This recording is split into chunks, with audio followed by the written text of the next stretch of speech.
All right, so welcoming back to the show, the son of the original Spartacus, Mike Douglas. Ah. I am Spartacus. Mhm. Cory Booker. Kirk Douglas was Spartacus. Get it? Mike, I'm very funny. Now, I've made this point. At least 2 complete shows I've done on the importance of humor. And I've meant every word of it. And I believe that humor is the most powerful weapon to use in diplomacy. It disarms people, and it gives people a dose of their own natural chemicals that aid in their thinking and reasoning process. And that's why I'm fearful for the comedy world right now and what it's going through, and people aren't being funny. And I think that's going to have deeper and widespread ramifications on all of society. Anyways, I posted a joke yesterday that was, jokes are kind of hit and miss. Some of them are funny, and some of them are deep, sort of inside baseball, and only the joke teller gets it, whatever. But I posted a meme yesterday and it's a meme that I've seen going around of this big black dude that appears to be looting. Now you could say, Pete, that's horribly racist, but it's like, no. It looks like he's got a look on his face like he's running out of it. Stealing. Right. So, but he's a big fella, and he's carrying 6 cases of Bud Light in the blue box. And the meme, if you haven't seen it, it goes like this. There's the big stack of Bud Light, like in a display like you see in stores. And the poorly written words over that case says, hold on, let me pull it up so I'm not misquoting myself. Oh, where is it? Beto O'Rourke eats tacos with a fork. Okay, so it says Christian standards of morality. That's what it says on the big display of Bud Light. And then there's the guy that's leaning over and he's collecting these 6 boxes of Bud Light, and over his body it says atheism. And then the next picture is him running out of the store with his handful of 6 boxes of Christian standards of morality. And so my buddy Mike, who I've known for over 2 decades, replies like, "What? I don't get it." I said, "Oh, it's just kind of funny." He says, "I probably haven't had enough coffee yet." Comes back and says, "No, I've had my energy drink, still not following." And I said, this is here's the thing about this is that when I posted this meme, it was in my heart and in my mind. I'm thinking about Sam Harris. I made this very clear a number of times. I don't like Sam Harris. I don't have any respect for his work, and he's a plagiarist and he's unoriginal. And if you want to see like why you shouldn't be a nihilist, is just look at Sam Harris's face, and it's like that's what a nihilist looks like: bummed out, depressed, sad, whatever, and a bit of a know-it-all. So, anyways, so I said that to Mike. I said this is an argument that gets brought up to people like Sam Harris from time to time, and that's what I was thinking is that when Sam Harris sits down with other people who are mentally fit enough to spar with words with him, because he's quick. Sam Harris is a smart guy. He's light on his feet.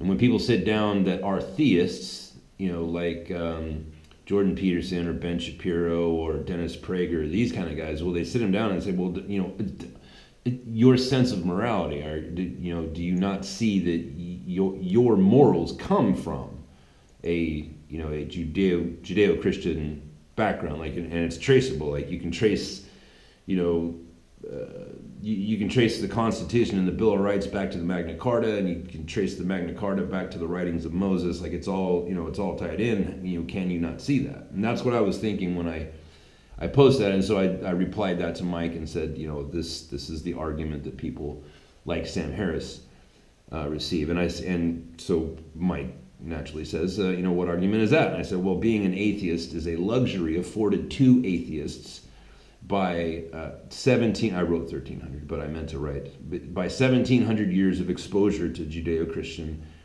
ethic in Western society. And so Mike says, and I'm sorry for the back and forth, but he says, so any morality an atheist might have was stolen from Christian beliefs, ? They can't naturally be a decent person, ? And that's when I said, okay, well, this is, I can't have a keyboard conversation about this. It's going to get a little heavy. Yeah, my fingers are getting more. Ipso facto, here we are on the phone. And Mike, thank you so much for coming on the show and being my friend and discussing these heavy, weighty matters of society with me. For sure. For sure. So no, I don't believe that any morality an atheist might have. So that the question was, there's two questions. And so any morality an atheist might have was stolen from Christian beliefs. Yes, I wouldn't use the word stolen, but yes. And two, they can't naturally be a decent person, and that's. I use stolen, just because of the meme. And then in the second question, you use the word decent person, and I don't. Let's move that wordage back to a moral person, because decent and moral are two very different things. Because morality, the definition of an individual's morality is subjective enough. Decent, you're getting into morality is difficult enough. So no, and here's why I would say that is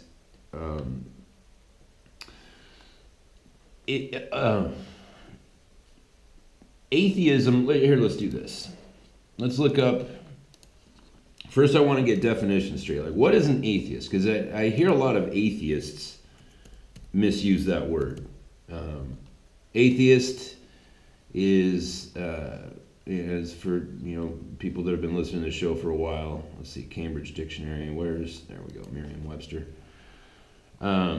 Words have meanings and people misuse them quite a bit. So, definition of an atheist by Merriam-Webster is a person who does not believe in the existence of God or any gods, one who subscribes to or advocates atheism. Unfortunately, this isn't giving me what I wanted. The word atheist the theist, means to study God, or somebody who pursues and studies God. Theo means God, and in Latin, when you see an a before something, it means bereft of, or vacuous, empty of, means without, right?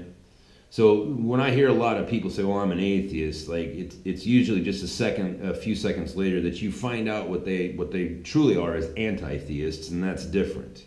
And then there's agnostic, and gnos means knowledge, and a means without or bereft of, or which is where I fall. Okay, right, without knowledge. It's like, okay, cool, Well, my opinion is that everyone is without knowledge. Yes. Nobody knows for sure. True. I'm with you there. Nobody really knows. Or, I wouldn't say, I would say nobody can really prove it. Right? Well, nobody knows. You have a belief. You have systems that require belief. Yes. And faith in order to be a part of those systems, be it, Catholicism, Christianity, Islamic, any of the religions requires faith. Yep. It requires a belief system.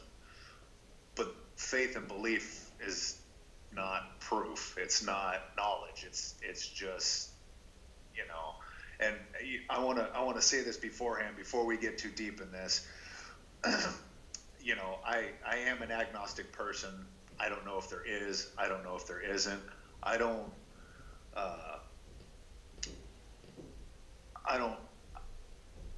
look down on anybody for their beliefs. I don't tell anybody what they should or shouldn't believe, because I don't want anybody telling me what I should or shouldn't believe. You know, if you want to be a part of religion, as long as you're not hurting anybody, I don't care, you know, who you believe, what, anything, you know, whatever your thing is, that's totally cool. So, you know, however our conversation goes tonight, you know, I mean no disrespect to anybody's beliefs. Unless you're a Jehovah's Witness, and then the disrespect is intended. Or Mormon. Right. No, I just, you know, so I want to put that up front. Yep. You know, some of the things that, you know, I may or may not end up saying could, you know, be looked at, well, hey, fuck you, guy. But, right. You know, it's not meant as disrespect. It's just my opinion and my viewpoint on it. So I don't get. I'm not very easily. There is, as it is that you've identified yourself as an agnostic, I can tell you with supreme confidence that there is nothing that you can say that can offend me. The things that offend me, that offend my faith, are done by Christians, right, or said by Christians. Those people offend me. But it's like, you know, when I marvel at the fact that, like, you know, when you get you know, Muslims and Christians and Jews together, it's like, you know, Christian people get all upset when, you know, the first line of the Quran is, you know, God was not begotten, nor does he beget. God has no son, right? Well, that's you know, that's a brush up against Christianity, because it's like our whole thing is the Son of God. right. But and then, you know, Muslims get offended when it's like, well, you know, Christians say that, you know, that God came and walked amongst us as the Son of God, and, you know, whatever. And then Jews are like, well, you know, that's not actually the Messiah and whatever. And it's like, it baffles me that people still get offended about it, because it's like, okay, you've known, you know, Islam came about 1,300 years ago, you know, around the 8th century. And it's like, okay, dude, for 1,300 years, you've known that those people believe that. Why does this still offend you? Like, you've known this the whole time. Why do you still get upset about this? It's like getting upset when it's tax season. It's like, dude, you know what time of year it is? You know, why do you get upset? You know? And so I don't get offended, but there's going to be a temptation for the both of us to go off in a lot of different directions, because this is for sure. But I want to first address this idea of, can you be an atheist with the morals of the Judeo-Christian faith and have arrived to those on your own? Of course, I probably can't prove any of this, but I would say no. And the reason why is you would have to take a look at, it's like, okay, if you're an atheist, then you're starting off, your jumping off point is there is no God, and we all evolved. Like, atheism is like an automatic, like, since you don't believe in a creator, then you have to then believe in some sort of model of evolution, right?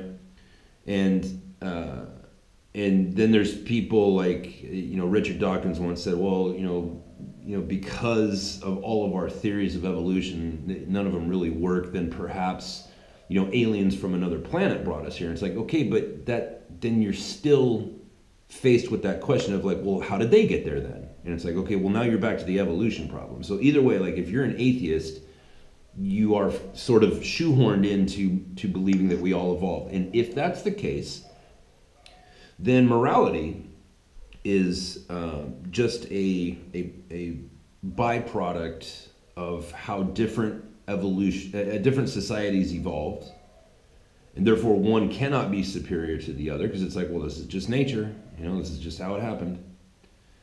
And then that's going to lead into getting painted into a corner where it's like, okay, well, if you visited Australia before Captain Cook arrived, a lot of those people were practicing cannibalism. It's well documented that like if a woman had a baby, but it was time for that tribe to move, and they could not take care of that baby, then the mother was required to grab the baby by the head and take her thumbs and push in on the soft spot of that baby's scalp and terminate its life, right? So we would look at that as being immoral, as descendants of people in the Western civilization. Or if you go to there was just recently, I was talking about this the other day, is there was somebody was flying some drones over the rainforest for whatever purpose, and they stumbled upon another first contact situation tribe. Right, so a tribe of people that have never seen white people, still haven't to this day. Right. Did you see that? Did you happen to? No, I've not seen that. But like every once in a while they'll stumble across. Every now and then they'll fly a helicopter over and be like, "Oh, never seen these guys before." Yeah, and yeah, for sure. Those people. There was a movie, Through Heaven's Gate or Through Heaven's Doors or something like that. It was a story about these missionaries in the 50s or 60s that went down to that area, and they met up with this tribe, and all the missionaries got stabbed to death with spears. Right. And I don't want to tell the whole story, but the women, the wives of those missionaries, they were nearby, and what they did was they went to that tribe and said, "Hey, like, you just killed all of our husbands, and we're here to tell you about Jesus, and we're here to forgive you, and whatever." It's a pretty interesting movie. But the point I wanted to get to was, like, they had the people on in this documentary in color, so like this was fairly recently, and these people were like, "Yeah, in our culture, it's like we just stick people with spears. Like this is our thing, man." Like we didn't know that, we didn't have any sort of reason to believe that this was wrong or bad, or it's like, this is just how we do it, yo.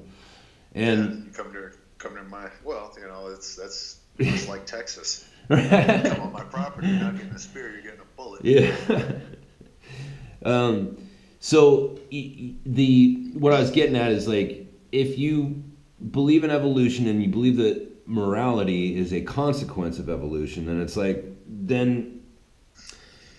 then you are put into a situation where if you have a morality that is steeped in the Judeo-Christian ethic, like don't have sex with your neighbor's wife, don't take care of your parents in their old age, wash your hands before you eat, like these sorts of things, right? It's like, well then, as an atheist, then you have your morality because of where you grew up in a Judean Christian society. And so you're back to the original question, is like, can an atheist have morality that are similar to the Judeo-Christian morality? Can they arrive at that on their own? And I would say that, evolution would say no, you couldn't. Well,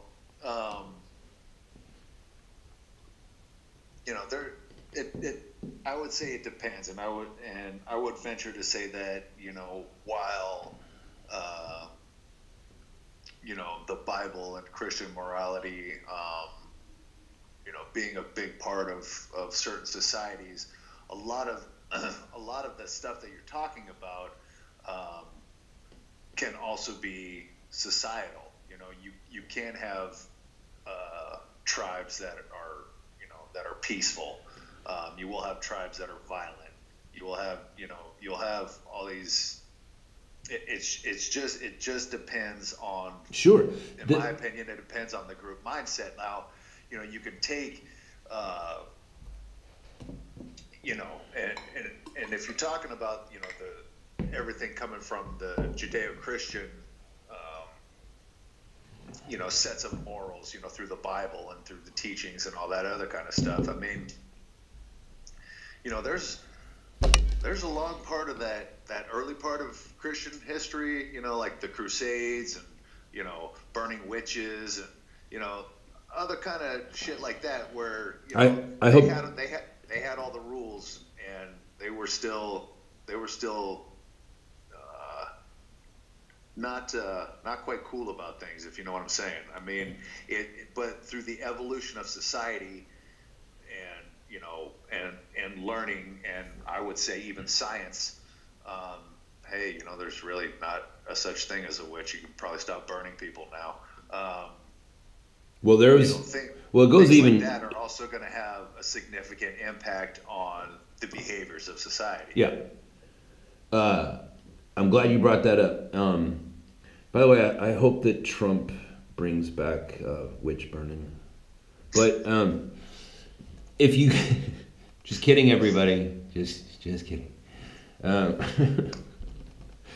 But this is one thing. Like, it's even more gruesome than that, and we can talk about the Crusades at some point if you want. But there's even worse. Well, I'm using it as a, yeah. I mean, I'm using it, and obviously there's much worse. You know, I mean, justifying slavery. You know, like there's all kinds of things that the Christian history is pretty dark. Oh, it's yeah, the whole first part of the Bible is pretty much just real estate and murder. But you get into like the history of Europe as Christianity was spreading through it. Like, it's very bloody. The Anabaptist wars were mind-bogglingly brutal. Oh, hold on, brutal. Do you remember Balboa Park had that torture exhibit for a long time? Did you ever get down there and see that? No, never saw that. Pretty grim. The things that people would do to, and all of that stuff, for the most part, that all came out of Europe during, you know, after Constantine and right. You know, the Council of Nicaea and all that. So like all that stuff. And this is one point that I make about that, and this is why I'm glad that you made note of this. Yes, you know, Joan of Arc was burned at the stake, right? And certainly she wasn't the only person that went through that. And you know, the history of one group of Christians, you know, going after another group of Christians and then torturing them to death and burning them at the stake, like Jan Hus and these kind of people. Like, it's brutal. And to that point, right? Because like people say, you know, well, you know, we don't, you know, in Western civilization, and I mean, like, you know, Germany, United Kingdom, the United States, all the, you know, the English-speaking Western world and Germany, prior to Christianity, like there's a little bit of history that we can observe. There's not very much, because most of those people didn't have, you know, writing or anything like that.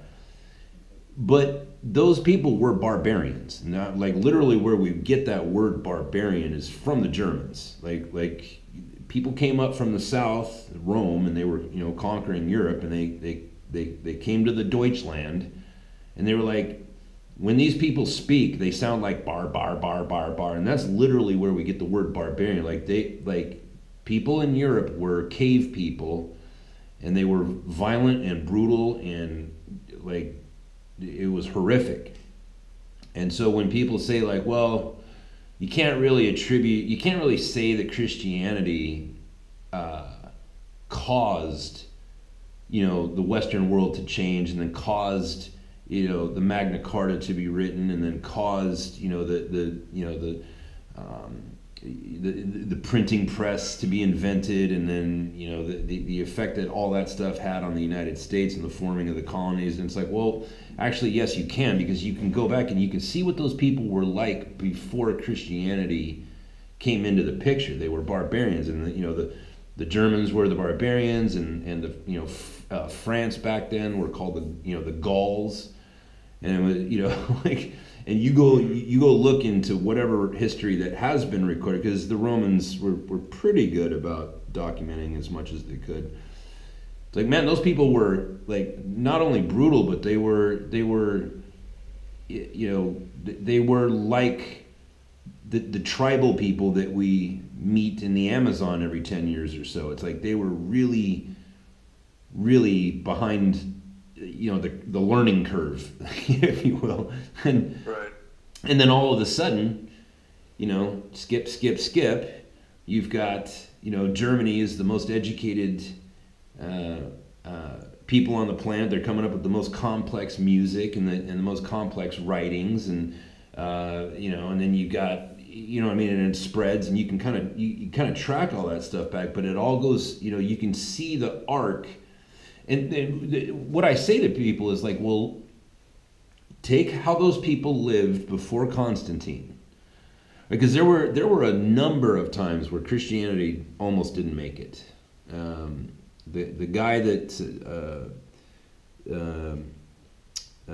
commissioned the building of St. Peter's Basilica there in the Vatican, which is a beautiful, it truly is a wonder. I mean, to be in that building, it's just like, I can't believe mankind, like, somebody pulled this building out of their brain. It's crazy how beautiful that is. But it almost ended Christianity, because it's the way that they built that is they just said, okay, congratulations everybody, you're a Christian, and now we're going to tax you, and we're going to tax the piss out of you. And there were people who were just like, well, I can't afford to be a Christian anymore. The taxes are too high. So literally, St. Peter's Basilica, which is one of the most beautiful buildings ever, it almost ended Christianity. And there were other things like that, where it's like you can see in history, it's like, whoa, Christianity almost died right there. And it's like, so it's not too far of a stretch to think like, well, what would Germany and France have been like? What would northern Western Europe, what would those people, what arc were they on? You know what I mean? Before Christianity came into the... Well, it's hard to say, and there's constant adjustments and shifts and changes. If you look at early Islam, they came up with a lot of stuff that you just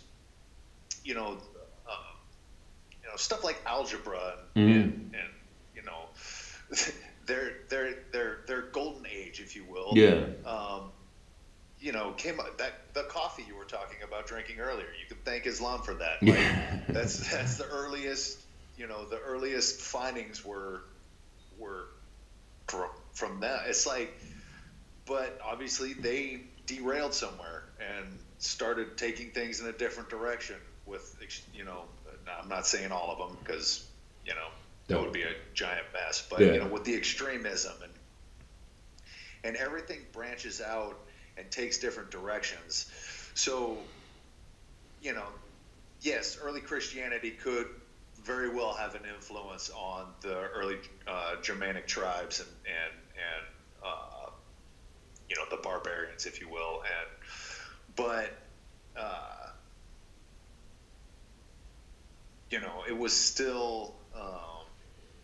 I hear that argument. The problem that I have with that argument is that there is nothing else to point. There is no other stimulus to point to and say, well, maybe it was this over here, right? I've heard the argument that your brain consumes 25% of the calories that you take in, right? So you've got a 200-pound body and an 8-ounce brain. And your brain is consuming it way more than it should be, right? It's just a power consuming machine. And the more going on there. and the more stress you put on the machine, the more calories you have to take in, because that brain is going to get its 25% no matter what. Right. And so living in the cold, living the further away you live from the equator, the more energy your body has to chew through to stay warm and to hunt and to gather firewood and whatever. And so in that case, then, since your brain is consuming 25% of your calories, and because of your surrounding factors, you have to take in a great deal more of calories. Ipso facto, your brain is going to be chewing through more calories than somebody that lives in sub-Saharan Africa. And so, perhaps the natural course of evolution would be, well, if you gave it long enough, because of the workload that were on all of these people's brains, no wonder that the average IQ in places like Sweden is so high. It's like, well, there is that argument, but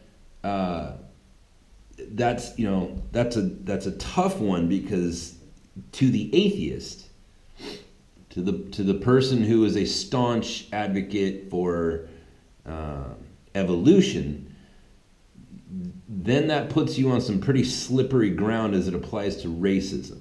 You know what I mean? Because to take that argument to its end, you know what I mean? Like,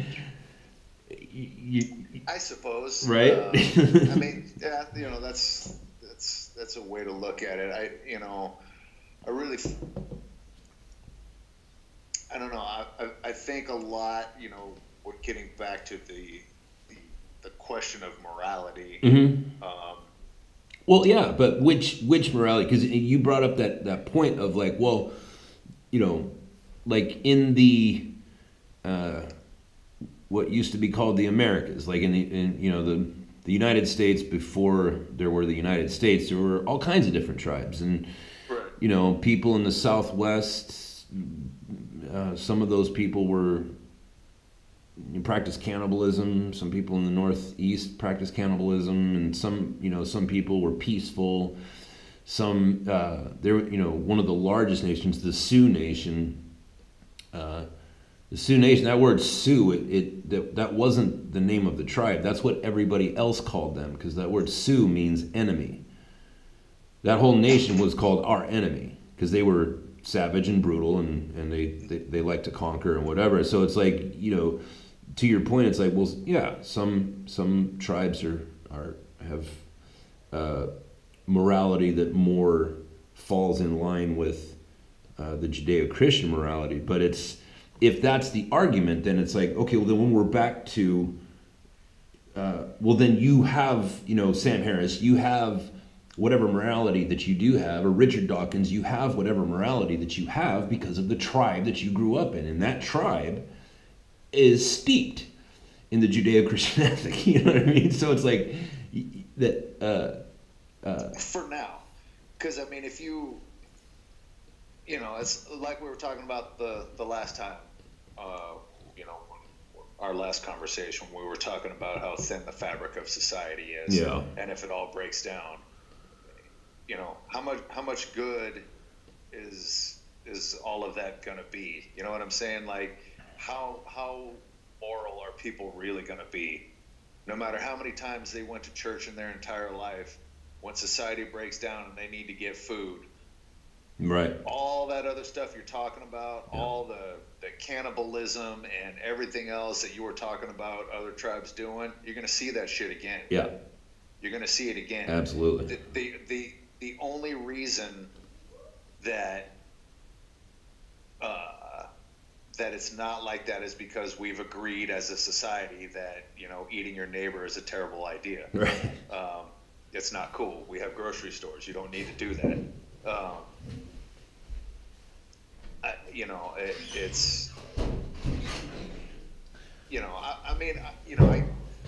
I can't argue that Christianity has nothing to do with it. The moral code and everything that Christians are supposed to follow, through the rules of the Bible and everything else, which, could be debated on if they came up with those rules first or if they got them from a more ancient civilization. But, they probably, a lot of that's been around longer than Christianity has. It just so happens that, Christians wrote a book that's been around for a long, long time. Right. So that's the one that's the one that's used. Yeah. But, I think it's really a societal agreement more than Yeah. anything else. It is. And by the way, to your point, there was a Christian society that did, that their fabric fell apart, and they did actually resort to cannibalism. In Russia, under Lenin and Stalin, they had to send out, and keep in mind, like, Russia was a very Christian nation. In fact, Tsar Nicholas and his family, like, they were. You go back and you see Russia before the takeover. They have their own brand of Christianity, Russian Orthodox. Like, they were a very Christian nation, and just within a matter of years, they had to send out public service announcements to people saying, "Listen, it's not okay to eat your own children." Like, that's a thing that happened recently. Mm-hmm. Recently, so you're dead on balls accurate. And I made this point just a couple of days ago, and I've said this for a long time. It's like, a lot of Christians, in particular, well, I can really only speak for Christianity in America, but a lot of Christians in America think that that they would be strong, when the fabric falls apart and all that. And I made that point, like, no. I think it would take about 3.5 hours to destroy Christianity in America, because that's how long it takes for you to metabolize food. And once you're done metabolizing it, your brain starts going into, well, we're going to need food again soon, dude, mode. Yeah. And that's how you get a Christian nation having to be told to not eat their own children. And that's, well, it's easy to, it's easy to go by the rules in a book and follow a moral code when you have a society that's put together that enables you to do that. Exactly. It's the society that enables that. It's not the book that enables the society. You know what I'm saying? It is. It absolutely is, and that's. It's kind of symbiotic, I guess. I mean, and you got, in America is a melting pot of all different religions. From Buddhism, Islam, Christianity, Catholicism, Let's not forget Scientology. And Scientologists, of course. You got it. My parents were Scientologists in the 70s. Does it go? I'm a little familiar with that. That's right. I forgot Scientology goes back that far. Yeah, I mean, when I was a very small child, I met John Travolta. Get the hell out of here! Really? Some big meaning thing, yeah, and some other dude. I don't know if you know who Wings Hauser is. He's like a small bit actor guy, but he was a Scientologist. I kind of saved a building from burning down while he was performing on a stage once, but that's another story. Another story. I never heard that one. But yeah, but we manage as a society because the basic rules for most religions are, don't be a jerk off. Yeah. And that's why I mostly don't have a problem with religion, because the basic tenets are, to be a good person and, do good by other people. And, I can get behind all that. I think a lot of people, and even people that I've met that call themselves, Christian or Catholic are fucking hypocrites. Yeah. They got no business calling themselves that. I couldn't agree more. And thinking that they're better than everyone else for it, Yeah.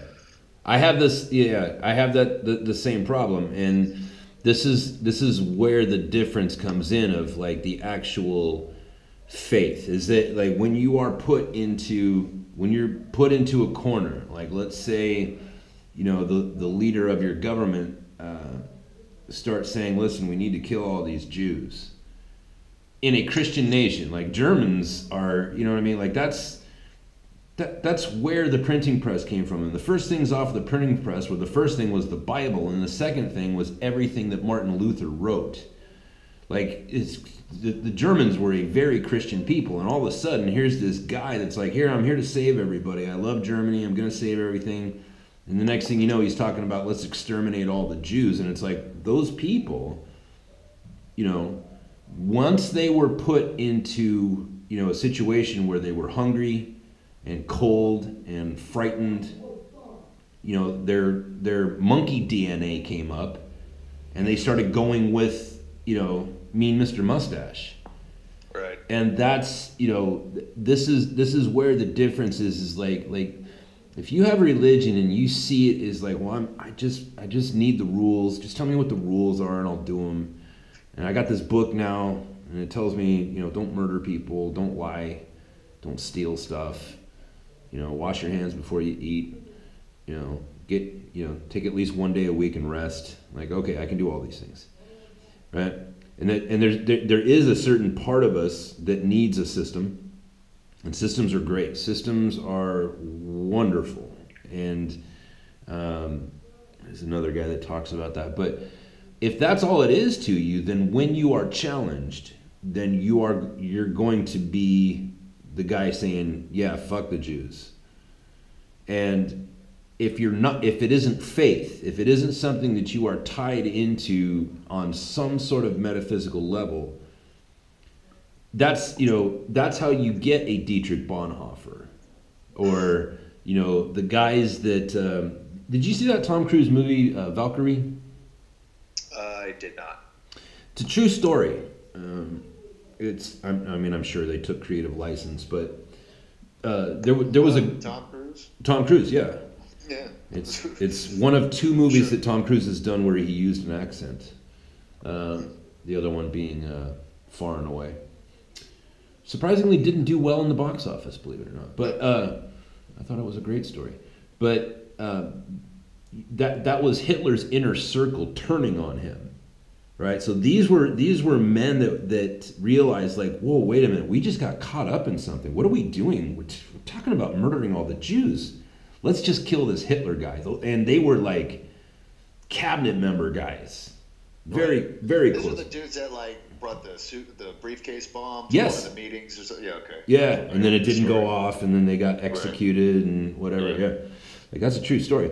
And that's the difference of what is this to you? Is this just a book of rules so that you can follow and not be an asshole, or is this something that's visceral and something that's that helps you as you are questioning every step you take in your path? But some people need it so that they're not an asshole.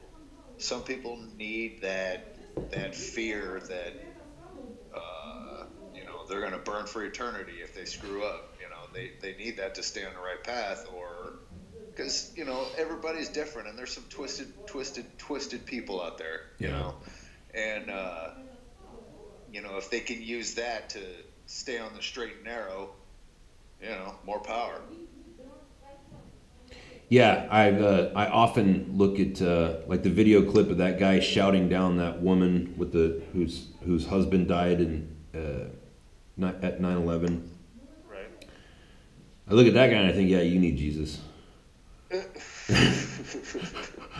Yeah, no, what he needed was a punch in the mouth. Punch in the mouth, and I guess her son. You saw that one where her son showed up. Yeah. Big old boy. Mm-hmm. Yeah. Yeah. Now. Yeah. Some people just need a fucking smack in the mouth. That is the gospel truth. So that's that's the thing, is that some people need to understand, like, there is a smack in the mouth coming. These people, right? So we could see it in real time when we watched that video of that lady's son showing up, and that that dude, that the truth about that man was revealed. Mm-hmm. That he was a coward and a piece of shit, and he ran away like a little bitch. And that is everything that's right and good in society. Now, there's another part, and this is the separation between, do I believe this because it's a book and it's rules and I need that in my life, or is this something that I apply to my soul and in my path in life? Like you, as an individual, are in business with your father. And someday you and your brother will be the sole proprietors of it, and then on and on and on. Now, in your business, sometimes you're going to have an opportunity to maybe just do something as simple as excluding a fact, right? Or not telling the whole story in an effort to win a contract or make more money or whatever. Like in business, like you're making deals all the time, and sometimes it's like, well, if I just leave this one fact out, or if I just misrepresent it this way, then I'll get money. Actually, our customers are the people that do that. Exactly. All right. So your customers do that. Mm-hmm. So your customer, it's like, well, why do you do that? And then you find out that, that person goes to church on Sunday, right? Well, that's a person who goes to church on Sunday and then comes to your shop and lies to you to get a lower price or whatever. And that is a person who sees that book as a bunch of rules, and therefore rules are flexible, and I am the captain of my own soul, and that whole thing comes into play. Right. The chimpanzee DNA comes bubbling right up, right? When it comes to my survival, I have to win. I have to feed my kids, man. I have to screw these Douglas people over because I have needs, man. I have to survive, and greed. Right. I just have greed. Right. Mm-hmm. But I mean, it comes from, I would say, a survival instinct. Like when you're making that decision to take another man's resources so that you can have them. Like I'm not a psychologist, but I would imagine that that's somehow tied into the survival instinct, right? Yes, I'm sure. Yeah. Now, for a person like me, and I've been confronted with similar situations where it's like, where I have to stop myself and think like, yes, I really need to be dishonest here because I really need that thing.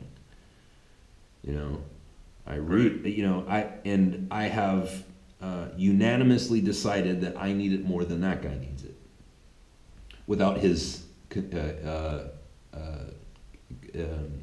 counsel, right? Mm-hmm. But when that moment comes, it's like, I don't think like, well, Moses said, or Jesus said, don't steal, because stealing is bad, okay? It's why it's bad.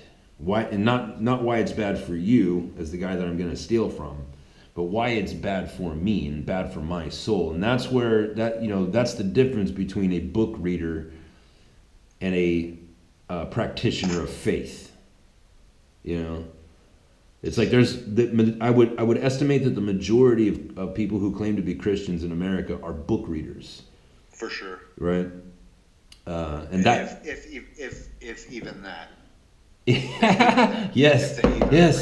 If even that. They just claim. Yeah. And that's how you get a nation of Joel Osteens and Creflo Dollars and these kind of people, and the tens of thousands of people who listen to their horseshit. That's how you get that is a nation. And this is what I wanted to get to is if you ever read the Old Testament, like from front to back, from Genesis to Malachi, right?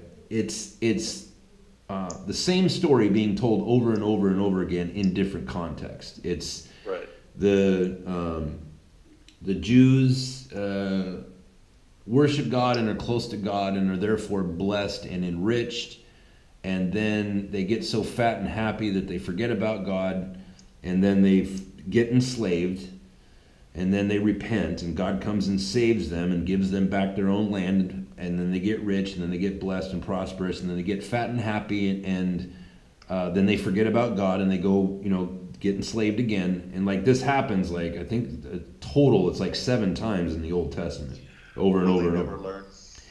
We never do. That's my point. Is that like we in America, like we started off being, very blessed. We escaped, King George's rule, where that was a very brutal time for people who wanted to be a Christian, but they didn't want to be a part of the Church of England, which you couldn't do that back then. And so, they broke free. The United States was blessed, and I believe because of the practicing of freedom had never been done to the extent that the framers set it up to. Like humanity never practiced freedom the way that we did, and therefore we were blessed. And we got fat and rich and powerful and happy. And for the last, I don't know, probably 7 or 8 decades, we've just been like, well, we don't really need God anymore. I mean, look at how well we're doing. We got science now, and we've got atheism, and we've got scientists, and we've got vaccines. We've pretty much eradicated the typhus and black plague and bubonic plague, and we've figured out how to never be affected by famine. Like, all right, I don't think we need God anymore. And where we're at right now as a society is like, well, this is what happens when you forget. Well, I don't know. For me, it's like, when I was a kid, like I said, in the 70s, my parents were Scientologists, and I went and obviously knew what that was about when I was a kid. I couldn't tell you anything about it now, but I went and I did some of the TR0s and the trainings. They're just doing just as a kid, I just wanted to see what it was like and what does it do and what happens when I hold onto these cans and the meter goes, like all that weird Oh, you stuff. did the thing with the cans? Oh, yeah. Dude, what was that like? Right. My dad still has one, I think. He's got an OG one that you hook up to like old soup cans and shit. It's old school. But he should. I bet he could sell that for a bunch of money one day, if not today. Oh, he probably could. Take it over to Pawn Stars. Oh, hell yeah, dude! That's a good idea. If for nothing else, just to get on TV. Yeah, right. Right. Rick would be like, this is pretty cool, but I gotta call a buddy and have him come down and look at this. You should have him call the producers of that show and say, hey, do you want me to, would you be interested in doing an episode? He would have zero interest in doing that. Oh, I disagree. I bet the producers of that show would be like, oh, my dad would have zero interest. Oh, he would. Oh, your dad. Okay. Zero, yeah. But they never told me this is what you're gonna believe. When my friends would go to church and asked if I wanted to go, I would ask my folks, and they say, sure, you can go. And so I went to church with my friends when I was a kid, and I went to Christian churches, and then after I moved, the neighborhood kids, some of them were Catholic, so I went to Catholic church with them just to check it out, go to Sunday school just to see what it's all about. And Catholic Sunday school is rough, isn't it? hey, dude, Catholic anything, it's a lot of work. Catholic weddings are like, holy crap, this is never going to end. Right. You're going to be divorced before they even say I do. But my parents always let me decide for myself what resonated with me. Yeah. And I went and I tried and I read the Bible, and none of it ever resonated with me. None of it ever. I had too many questions that were unanswerable. I had, and I still do. My shop neighbor is hard. About once a year, he tries to talk Jesus with me. He tries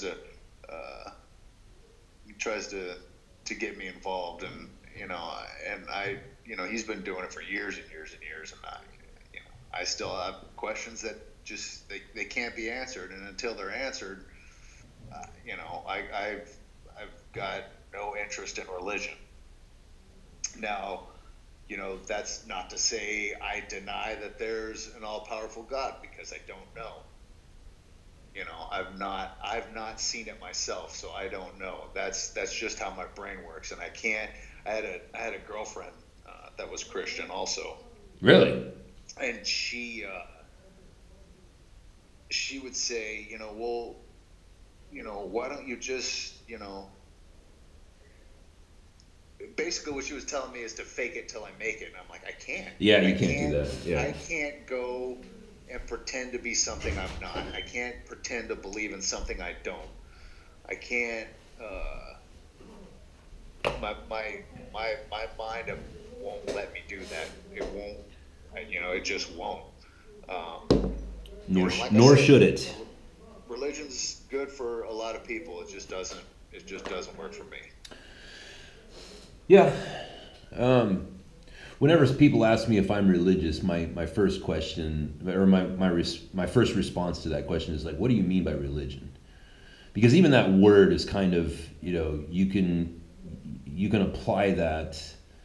Like some people, when they hear the word religion, they see Pope Benedict and rape of children. Right. Right. And rightfully so. You know what I mean? Like that's when people have that particular automatic response to that word, everybody can see, like, even if you disagree with it, it's like, yeah, but you can see why that's happened, right? And then, whereas other people, if you use the word religion, they'll see, Mother Teresa or the Dalai Lama or whatever, And so even that word is it's a tough one, because it's like, well, what do you mean by that? What do you mean religion? Right. Like, well, do you want to kill abortion clinic doctors? Oh, then no, I'm not religious. Right. Well, it's following the faith. Yeah. That is how I look at it. And like I said, there's psychopaths from all walks of life. And right. Those are going to be, the people that call themselves Christians, but blow up abortion clinics and shoot doctors and yeah. You're going to have psychos from all walks. The who's that family that stands out on the street corners with their signs, protesting? Hold on. The Westboro guys. Church. Yeah. Yeah, those psychos. Like, you're going to get freaks from all walks. Right. But like I said, it's so when I say religion, I talk of people that that practice the faith, that would call themselves Christian or Catholic or Did you know that the Westboro thing, that there is an actual family name, because that church is a family. They have I forget their last name. And they're lawyers. They're a family of lawyers, yeah. and what they do is they go and they piss people off so that the cops have to be called, and then they sue the city for infringement on their rights, and they win. And that's how they make money. That is right. Like that's Phillips. So to me, if you would ask me, I'd say, well, that is a representation of like a very easy to see manifestation of the demonic, right? So that's somebody coming under the guise of like, hey, we're the good people, we're the Christian people, and you're using shady, dark, underhanded tactics to extract money from innocent people. And it's like, right. That's how I conceptualize demons. That's what demons do. They're weak, and they scream at single women on the sidewalks of New York City, and then when the light of that lady's son shows up, it's like then you see the demons flee. You know what I mean? And we could literally see that, and that's. Boy, I told you we were going to start branching off into weird different areas of this conversation. Mm-hmm. Yeah. It's good. Yeah. But whenever you discuss, politics or religion, it's always going to get weird. And it should. And I'm glad that that I could get this example of a conversation recorded, because it's like, this is how it's done. You know what I mean? Like, if you're not close enough of friends with people to have these discussions, then don't have them. You know what I mean? Like, people say, like, don't talk about politics and religion, and it's like, no, do talk about politics. What are you talking about? Don't talk about it.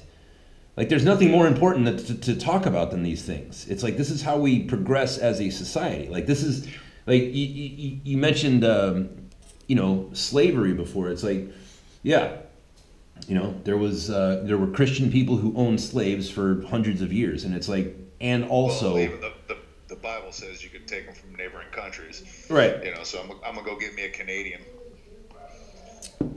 I don't know if you'd seem nice. I don't know if you'd want one of those people. They seem nice. They seem nice. But it's also Christianity, and that, well, the Christianity. It was Christianity that ended slavery in the Western world, and you have to take that. And it's like it's like people. I see a lot of Christian people getting uncomfortable with that discussion about slavery. It's like, well, it's in the Bible. It's like, well, it is in the Bible. It is. Like, don't shy away from it. It's there. That bell there's no unringing that bell. Mm-hmm.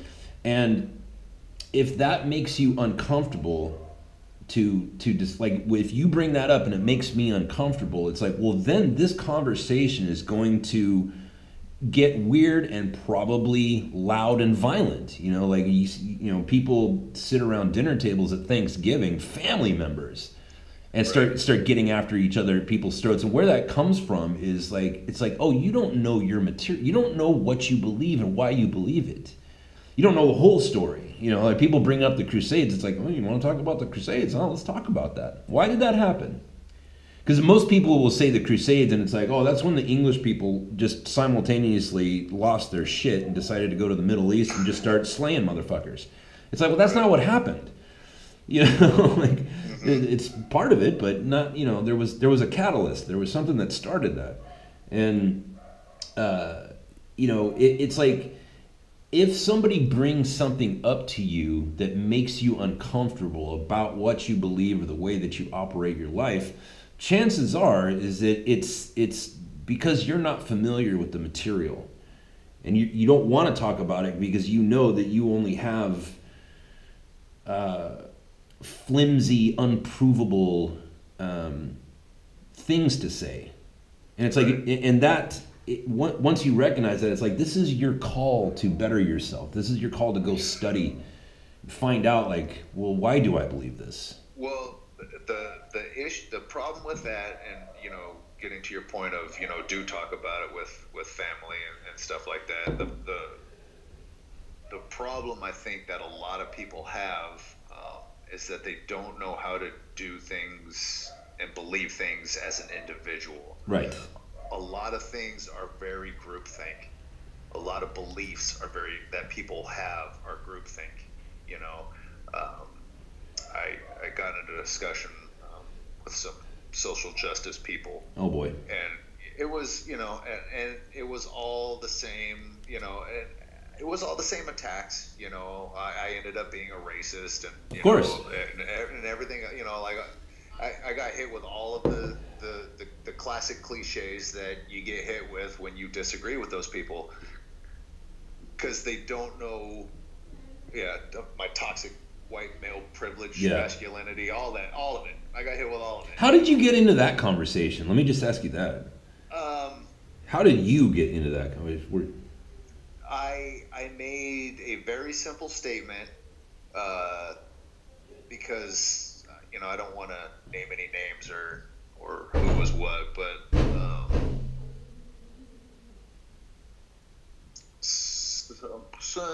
how am I going to word this? I'm just interested in where you were. What happened was, somebody posted an article about the young black kid that got kicked out of the private school because he had dreads. Yeah, the private Christian school, which they were paying. Exactly. Yeah. And I replied to the posting of that article with, they're a private company. They have their own rules, and those rules have been in place for a very long time. Well, now all of a sudden, I'm a racist because, and I'm white, so I don't get to speak for the black community. Like, I just got fucking hammered from all directions, and it's like, well, no, it doesn't have anything to do with black or white, but to them it did. That's the whitening of America because of that rule that's been in place since like the 70s with every private Christian school.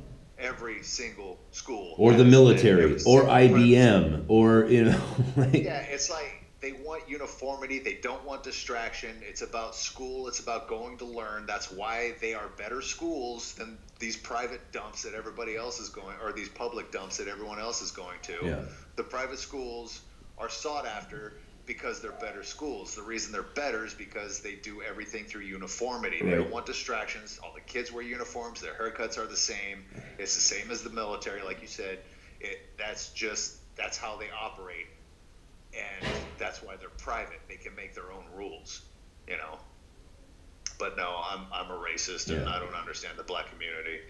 And even though my girlfriend and I asked a black friend of ours, asked her what her opinion was on the discussion that I got into, and she said, those people are crazy, and you'll never, you'll never win an argument with them, so don't. I have to imagine that right now it's harder to be a black person in America because most black people are like, okay, so like the neighborhoods that you and I grew up in, it's like all the black people wore cowboy boots and cowboy hats. And they worked for the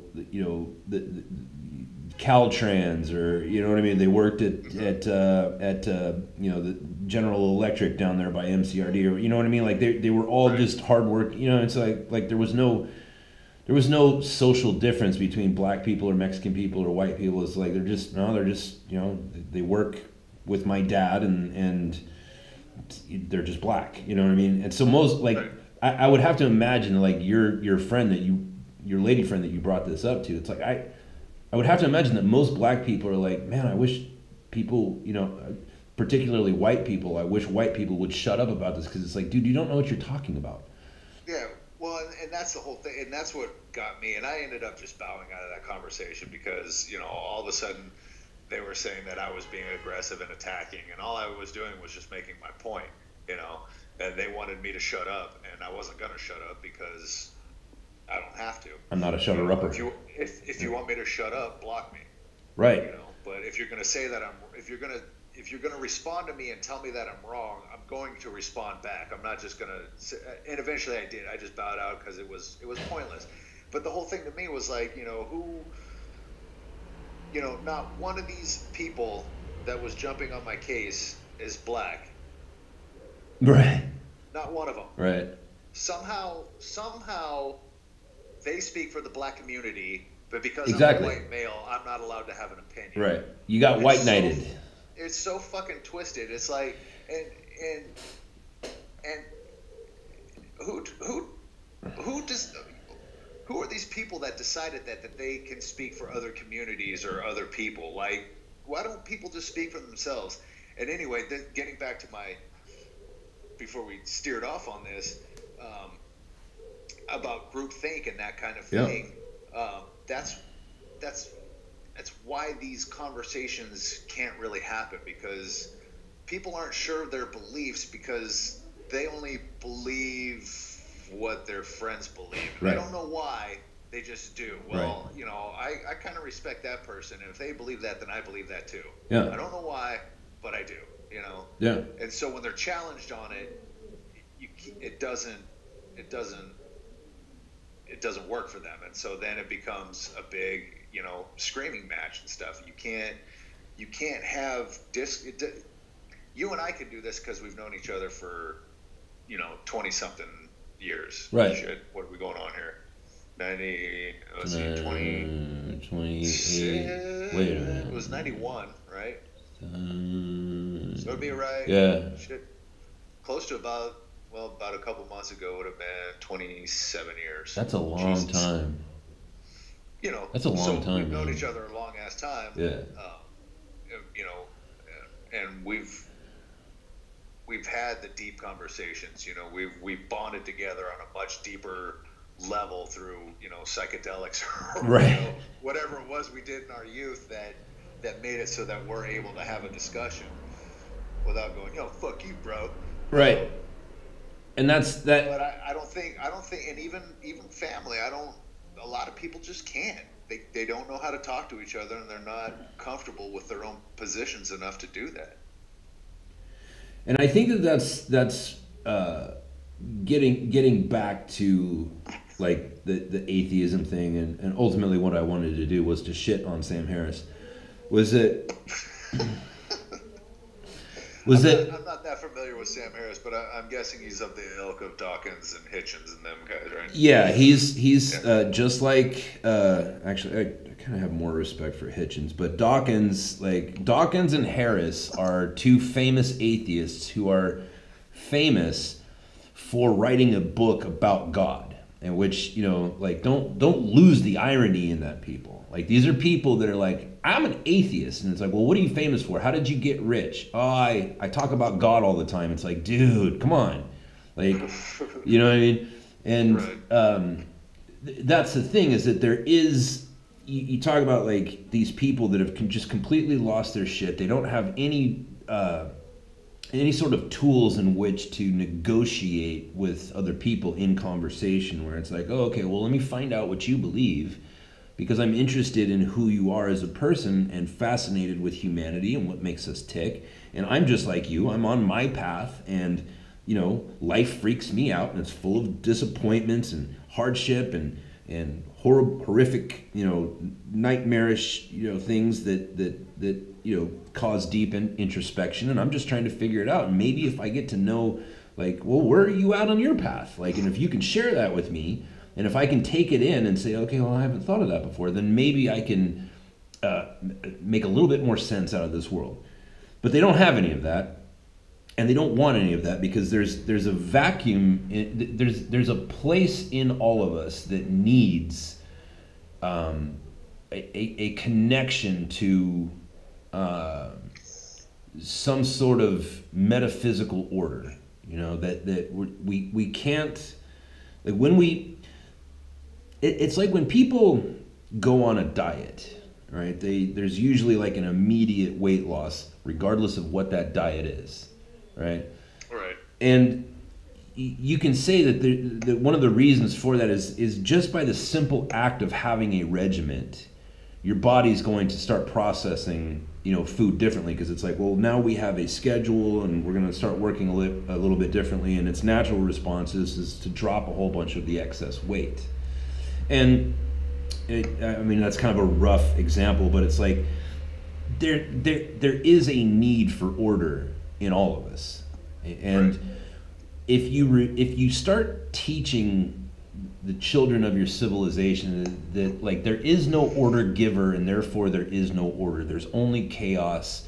And what Sam Harris teaches is called determinism. And he says, well, Mike, the reason why you work where you work is because in your DNA it was determined that you were going to work there because your dad works there, because your dad started that company, and your dad is the way that he was because of his dad, and it's all determined and whatever. It's determinism. But determinism is there was a guy about 500 years ago named John Calvin, and he was a Catholic and then later branded a heretic, because he came out and he said, well, you know, the way to what determines whether you go to heaven or hell or not is called predestination. So everybody, when they're born, from that moment, like, they're either going to end up in hell or heaven, and God has already predestined that. And the Catholic Church said, no, that's bullshit, and you can't be a Catholic anymore. And then they tried to kill him. But so now we have a whole branch of Protestant Christianity called Calvinists, right? So what John Calvin did was he took the kingdom of God and he just removed the mystery out of it, the mysterious, you know, the mystical, and said, well, you know, there's still a kingdom of God, but there's just no mystery anymore, because everything is predestined or predetermined, right? So here comes Sam Harris 500 years later, and he just took what Calvin created, a kingdom of God without mystery, and he just removed the kingdom of God from it, and he just says, well, everything's determined because it's in your DNA, right? And it's like, man, there's so many. You're just all you've done is plagiarize John Calvin, who had a shitty idea to begin with. So like I didn't like John Calvin's idea, and I really don't. Now that you've plagiarized it, I really don't like your idea. But Calvin is onto something, and this is one of those things that I've talked about, like with my shop neighbor, and one of those nagging questions, the idea of free will versus it's a tough one with a religious, with the God of religion. It doesn't make sense. The idea of free will is based on the teachings of God through religion is a lie. The idea of free will is a lie through religion. Wait a minute. What do you mean?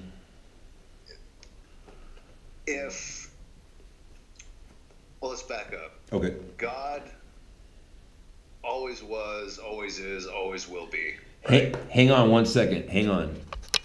An alcohol called Rocky, which would be illegal in the United States. Sounds good. She's ginning it right now in my yard. It's kind of funny. Nice. Okay, so where were we? So we'll back up. Right. All right, so God always is, Alpha Omega. Right. Always is, always was, always will be. Right. The beginning, the ending. God created everything. Right. The heaven, the earth, the water I'm drinking, the everything. Right. Me, you. And is all-knowing. Right.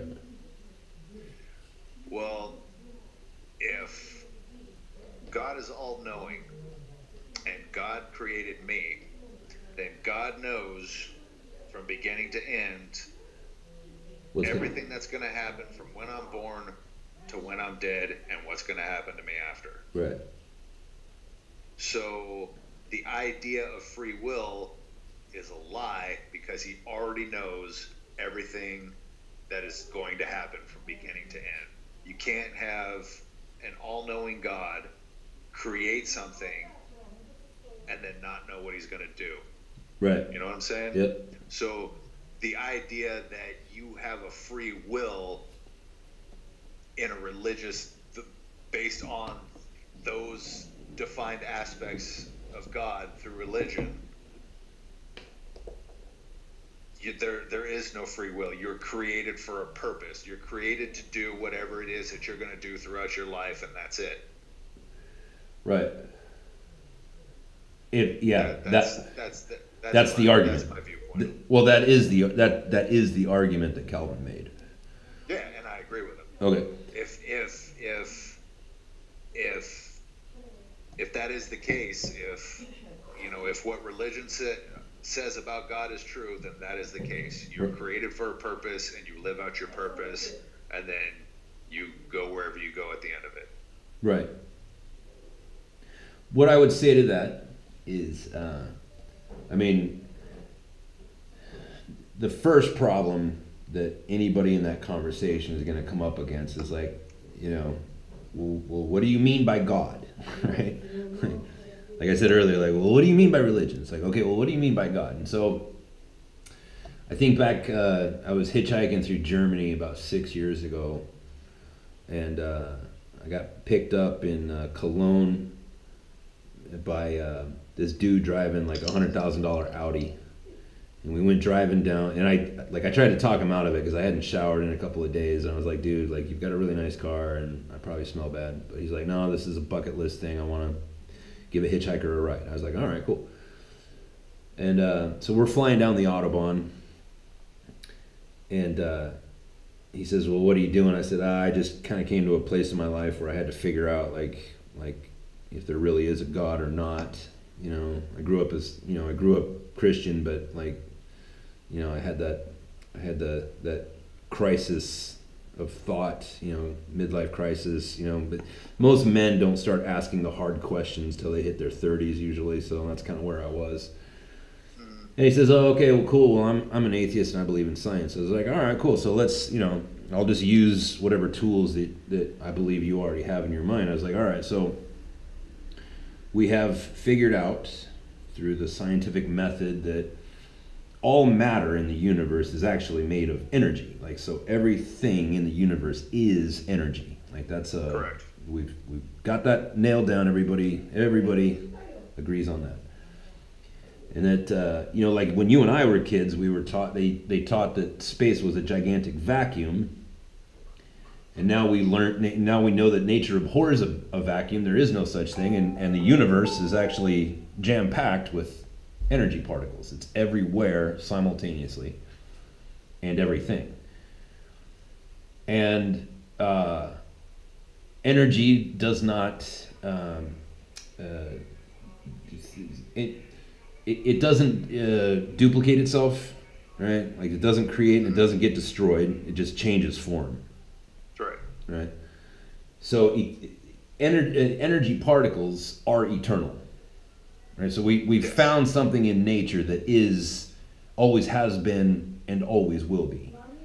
And right. So basically what I was telling him was like, well, that's, that is one way that ancient people described God, was that he always was and always will be. And now that we have something in nature that we can observe that always has been and always will be, it's like, oh, well, I guess we're that much closer. And then you get into the discussion of like, well, since you and I are energy, everything in our bodies are energy, and it's our brains, which give us our intelligence, is energy. The question then becomes like, well, what came first? Are we intelligent because of the way that the energy has formed us, or was the intelligence already in the energy, and we're just a manifestation of that, right? Because that question has not yet been answered. Right. As a matter of fact, they, not too long ago, they spent $7 billion, I think, building the world's largest particle accelerator in Sweden, I think, to find the Higgs boson, which is, they're trying to find the energy particle that causes energy to... They found it. The Higgs boson, they found it. Did they? Yeah. Yeah, they found it, I think it was probably close to a year or two now. Oh, boy. Probably close to about a year ago they found it at the CERN. So... Large Hadron Collider, yeah. Higgs boson. So, now there's an energy particle that makes decisions, or at least... not makes decisions, but at least we can say it does something akin to making decisions. Decides to become stone or flesh or water or oxygen, right, or whatever. And so is it too far? And this is what I was telling the guys, like, is it too far of a leap now that we have something that we know is always has been and always will be, which is a definition that's in the Bible. In the Jewish Bible, in the Torah, like Moses wrote about that 3,500 years ago, and is simultaneously everywhere at all times, and is also in everything and simultaneously above it, right? Governing it, above it meaning like mastering it or directing it, right? So it's not too far of a leap from there to think like, well, if in fact that the intelligence is in the energy, then it's not too far of a leap to say, well, then perhaps that intelligence comes to a head somewhere, comes to a cortex, and if you can, as an atheist, who this guy was, who was a scientist, he was a computer scientist, a computer engineer. I said, if you can come that far, then you and I are a lot closer in beliefs to one another, right? Because you have to believe all those things because your priests, your scientists, they tell you, like, these are the truths of the universe. Mm-hmm. And my priests, but even that, sorry to interrupt. That's all right. But, you know, I mean, I watch a lot of Science Channel. I watch a lot of, you know, stuff about the universe. Like, you know, I could talk about, you know, the space and, you know, Large Hadron. I could talk about that shit all day. But even still, you know, it's a lot of theories. Exactly, yeah. Are presented as truth. That's why I don't. What bothers me. That's why I don't like. About science. That's why I don't like Calvinism and Sam Harris, is because it's something that Christian people do quite a bit, and it's also something that scientists do quite a bit. Is that when there is a mystery and we don't know what the answer is, that is an affront. It's an assault to our psyche, and so we have a very natural response to that, and that is laying out absolutes. I don't like Calvinism, not because, like, listen, Calvin was a brilliant writer. Like, that wasn't his only theory. He wrote volumes and volumes about a lot of different stuff, and he was a very brilliant man. But he's famous for this one thing that got him kicked out of, you know, the Catholic Church, which was determinism. And what that comes from, it's like Calvin is trying to give an absolute answer. It's like to something. It's like, dude, you cannot know the answer to that question. It's not knowable right now, and you know, I would prefer that you just admit that you don't know. Well, you know, I mean, and you know, through your conversation with the you know, the computer engineer, you know, you get close with, you know, your omnipresence and, you know, and everything else, but there's still the matter of all knowing. If the energy is contained in if the intelligence is contained in the energy, which, by the way, that people have theorized about that already. I'm not the first person that, you know, I didn't come up with that. I actually get that idea from a physics study that was done in the 90s where they were observing light. They were these physicists at, I want to say MIT, but it might not have been. It might have been Cal or someplace, but they were observing a beam of light that they had shot through, like some sort of lens. They or whatever. shot it through the grate. They shot it through the grates where it goes to two different places and something like that. And they were shooting the electron. Well, they were saying that, like, you know, the beam of light would tremble at both ends, but it would do it like simultaneously and in perfect synchronicity. And so they had to start theorizing about, like, well, what could have caused this to happen? And so, you know, the first thing they did was they removed everything from the room that could have possibly been stimulating it, you know, like metals and, you know, they taped off the air conditioner. Like, they removed any sort of stimulus, and then it still kept doing it in patterns. And so one of the, you know, as quantum physicists are forced to do, is like they have to lay out every theory that they possibly can, and one of those theories is well, perhaps the beam of light is performing for us. Maybe the reason it's doing this is because it knows that it's being observed, and therefore perhaps there is intelligence in the energy particle. Like, that was one of their theories, and so that's where I got that theory, was from that particular study, is that maybe the intelligence is in the energy. So I'm sorry, I was going somewhere with that. All-knowing. All-knowing. Okay, so if intelligence is in the energy and energy is everywhere, then all-knowing. You know what I mean? Like, all knowledge and all intelligence and all everything is built into the energy. As a theory. And I can't go very much further than that, because it's, you know, you get into some pretty weird territory after that. But it's like, I mean,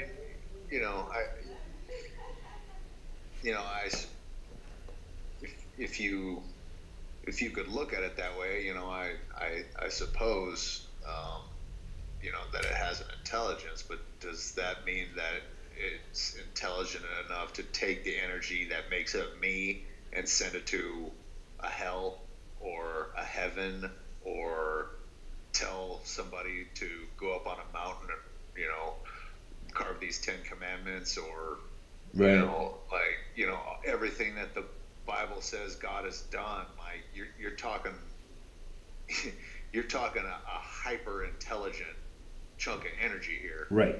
and a hyper powerful chunk of energy that, quite frankly, just isn't seen anymore. And so for me, it's like, if it's, if God is, the energy that's all around, if it's, it's been said that God is everything. It's everything that's around you, Yeah. And so if it is all the energy, right on. But then wouldn't we just be God experiencing itself? Some would say that is the human experiment. Right. Who was it? Whose books did I read? What's that guy's name? Conversations with God. Neil Donald Walsh or something like that. I know the book. I don't know I've not read the book. I've heard it. That's pretty much his. That's pretty much his. The take on it. Is that it's, we're just here.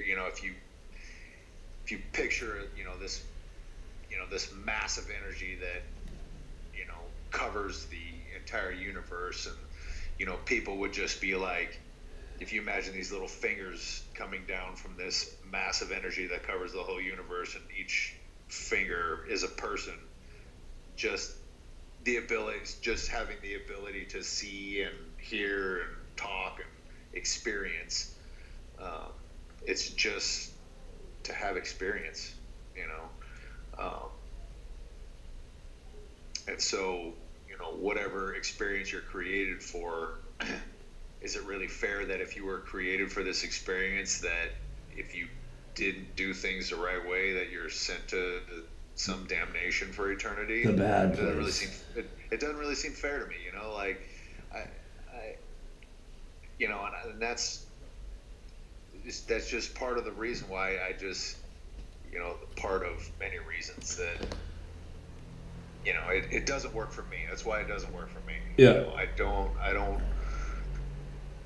I think if a all-knowing, all-powerful God created everything for whatever the plan or the purpose, or like one of the things, we were talking about people that the Christians that are a little that can irritate the ones that I know all of them. well, I want to smack the most are the ones that say, God doesn't give you anything you can't handle. You're right. Everything happens for a reason. The people that say God doesn't give you anything you can't handle, I want them to go to Children's Hospital, right, to the cancer ward, right, and tell that to the parent of a child dying of cancer, and see how long it takes them to get thrown out of a fucking window. Right. Yeah. Because that right. That kind of thing right there is just, it doesn't work for me. It doesn't work for me. I don't,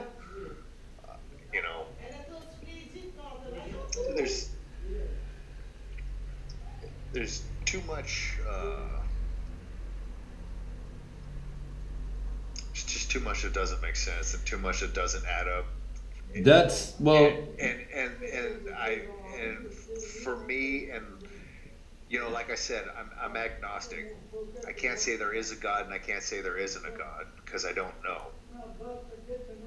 But if there is, I don't believe that it would be anything like religion teaches.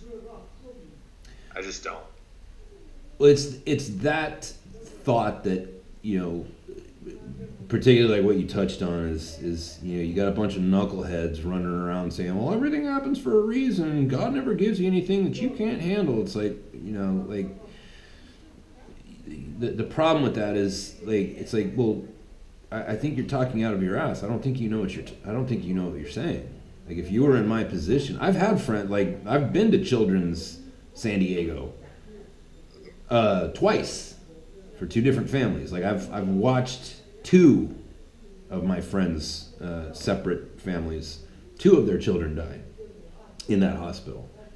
Friends from church, right? And you're absolutely right. It's like, boy, don't you be bringing your platitudes around here. You come saying that, you're gonna get, you will be thrown out of a window, because like it's hurtful, and it's that very concept that caused me to walk away from Christianity and try as best as I could to discard all of the things that I had been taught, except for it's called Pascal's wager, and it's like, well, Blaise Pascal was a mathematician. And he came up with this thing. It's pretty simple. It's just like, well, the truth is that either there is not a God or there is, and only one of those two things can be the truth, And so, you have to, the objective here is to work that problem to its solution, and you have to find out. It's up to you. You can't listen to your priest or your professor or your parent or your whatever politician. Like, this is something that, if you want to have the answer to that question, then you're going to have to seek it out.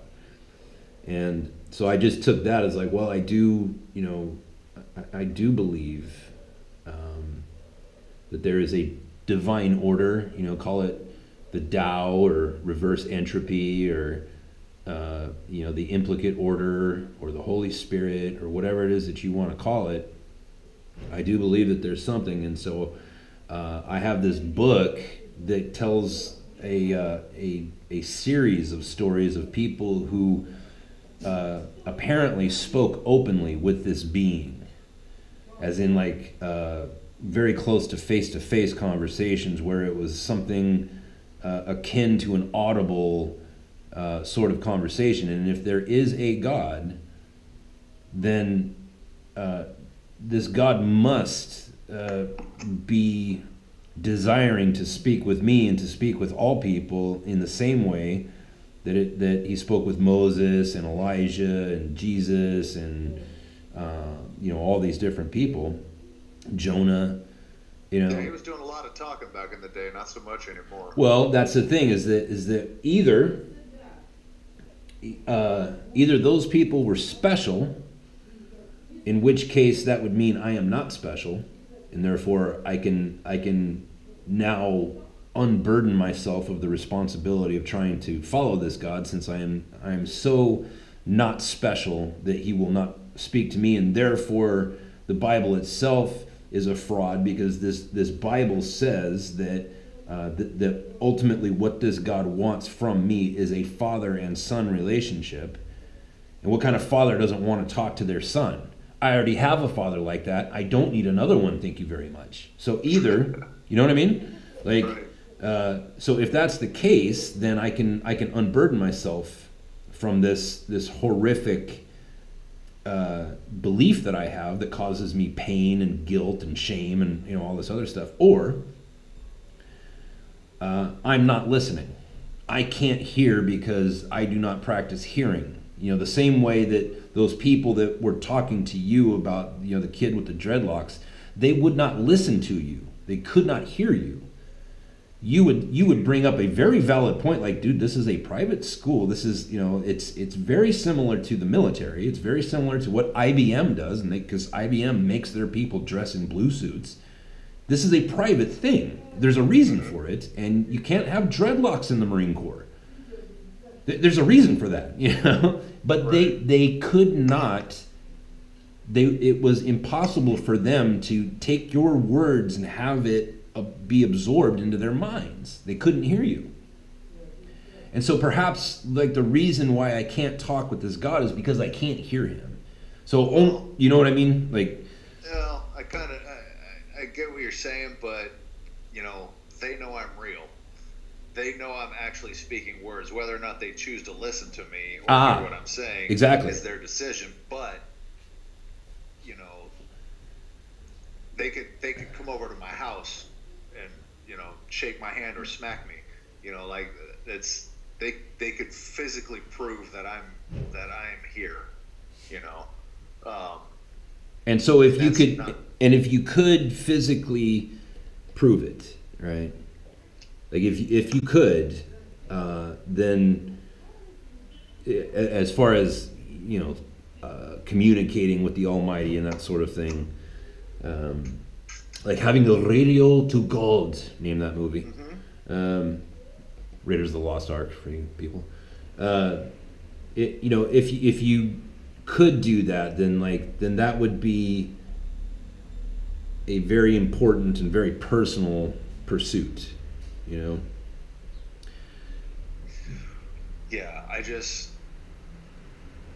seems to me that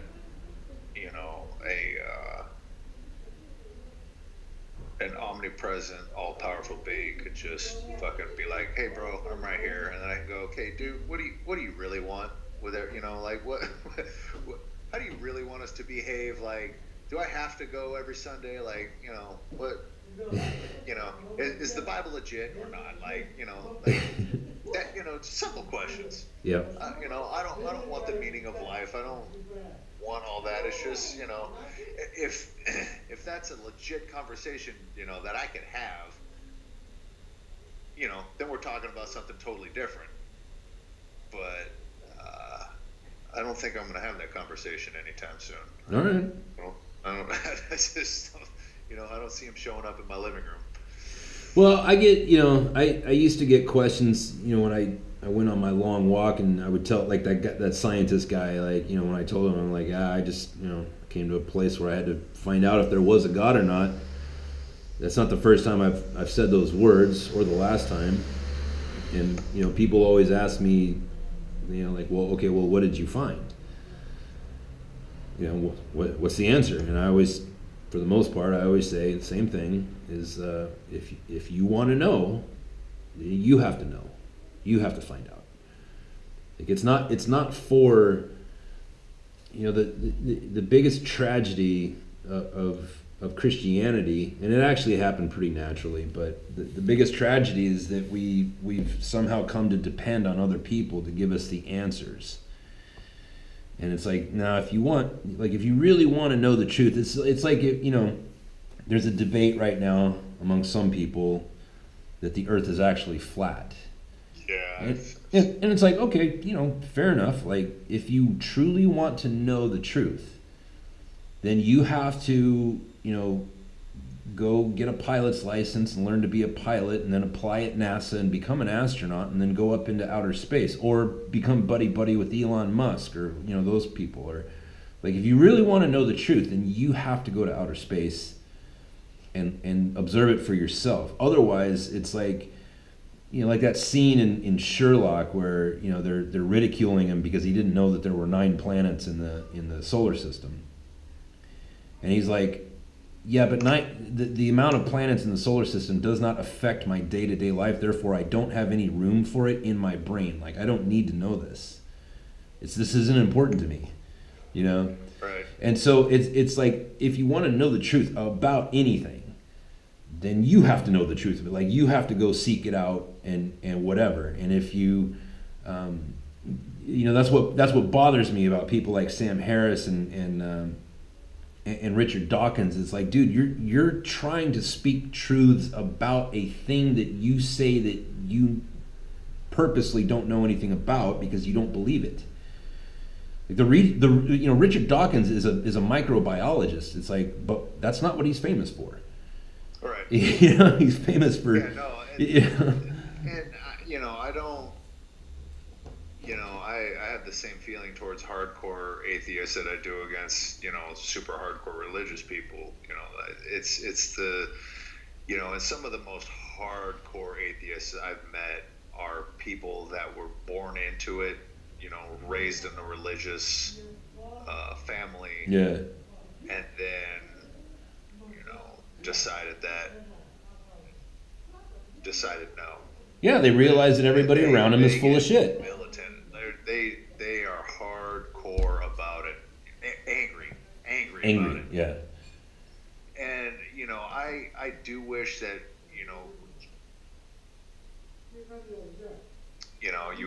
I'm sure you'll disagree, but I do wish that, kids were raised to be able to figure things out on their own and not forced. I don't disagree with that at all. That's the way I'm going to raise my sons. When I will teach my sons, this is what we believe as a family, but you cannot take my faith.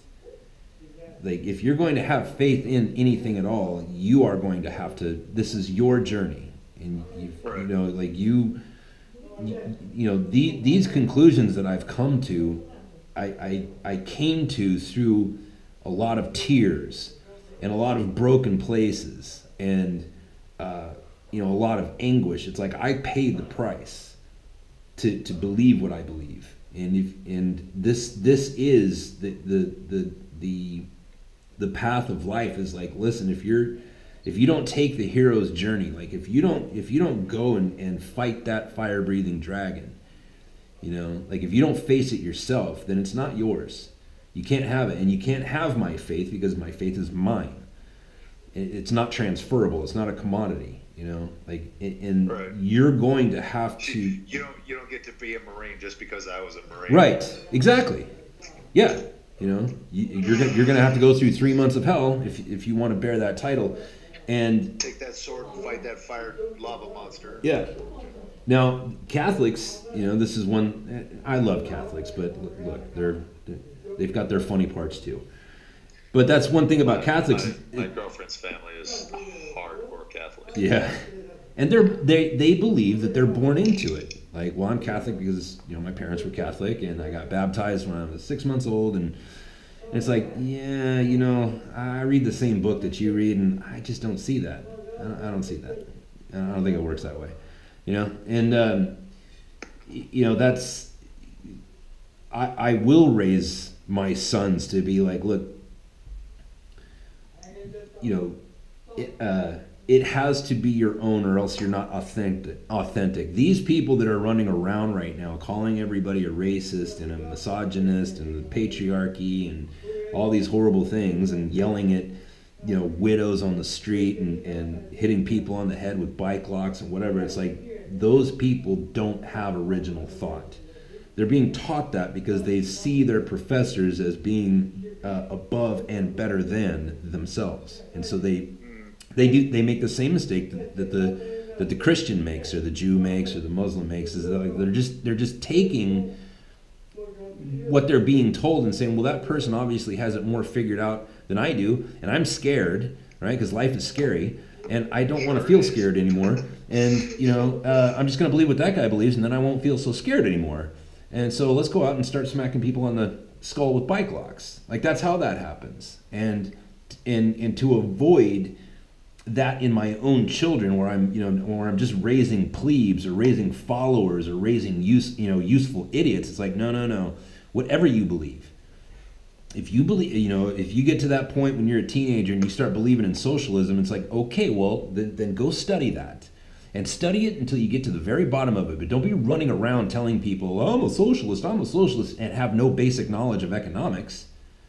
Because then you're an asshole. Then you're Bernie Sanders talking about economics, where it's like, dude, how are you not embarrassed by this video footage that we have of you tripping over your dick talking about money? If you want to be a socialist, then you have to go study Marx and Engels and you have to and Thomas Sowell and all the great economists, going all the way back to, like I said, Blaise Pascal and those guys. Go study it, and once you've read everything and meditated on this thing for years and years and years, then you can have your position. But don't be running around saying, well, I'm a Christian because my dad takes me to church on Sunday and makes me and prays with me at night. It's like, no. I do those things because that's part of my faith. But ultimately, if you're going to do that, if you're going to call yourself a Christian or a Muslim or an atheist or whatever it is that you're going to call yourself, you will be secure in your beliefs, or else you will not say those things. You know, like. Yeah, for me, I just figured, I just choose to live my life as a good person, take care of my family and, do right by others. And Well, a good man you are, Mike. Whatever happens at the end, if there's a whole judgment at the end, hopefully when they flip through my book, it's not too bad, I think I had, when you were saying heaven and hell, I'm like, what do you mean by hell? What do you mean by hell? Right. Yeah. I have views on a lot of different definitions. A lot of different definitions. Like you go down to I don't know, down by the Burger King there in Lakeside, and look at the people that are riding those bikes that have been put together by 10 different bikes, and they're missing all the teeth out of their head, and they're babbling to themselves. There's entire fucking homeless camps and stuff over there now. Down there by the river. Lakeside is bad. It's bad, dude. And you look at those people, and it's like that person's not going to hell when they die. They're in hell right now. That's hell. That's what it looks like. Like there's this old story of this great warrior. He was a very violent drunkard kind of warrior, and they would just go around marauding towns and stealing all the plunder and raping the women or whatever. And they came to this village on a hill. The whole village was just a monastery, and it was just all these monks. So they went in, they killed everybody, and they took all the stuff. But then they found there was one last monk, and he was sitting on the hill meditating and praying. And so the warrior went up to him, and as he was unsheathing his sword, he wanted to insult the priest or the monk, and he says, "So priest, why don't you tell me where heaven and hell is?" And the priest just sat there with his eyes closed, and it made the warrior angry. And so he pulled his sword all the way out, and he started screaming. He says, "Tell me where heaven and hell is," screaming very loud. And the priest said nothing. And so the warrior became even more enraged, and he ran up to him and he grabbed him, by his clothes and started shaking him. And he says, "Tell me where heaven and hell is." And the priest opened his eyes, and he looked into his eyes, and he says, "That place in your heart where you're at right now, that's hell." And it hit the warrior's mind, and he understood what the priest was saying, and he realized that anger was hell, and so he began to weep because he was in hell. And then the priest looked at him and said, "And that place where your heart is now, that's heaven." So, funny little story at the end of this podcast. Thank you so much for joining us, Mike. Yeah, man. Good time. You're a good man. I think you'll be okay in the end. Yeah, well, we'll find out, won't we? We all find out in the end. That's right.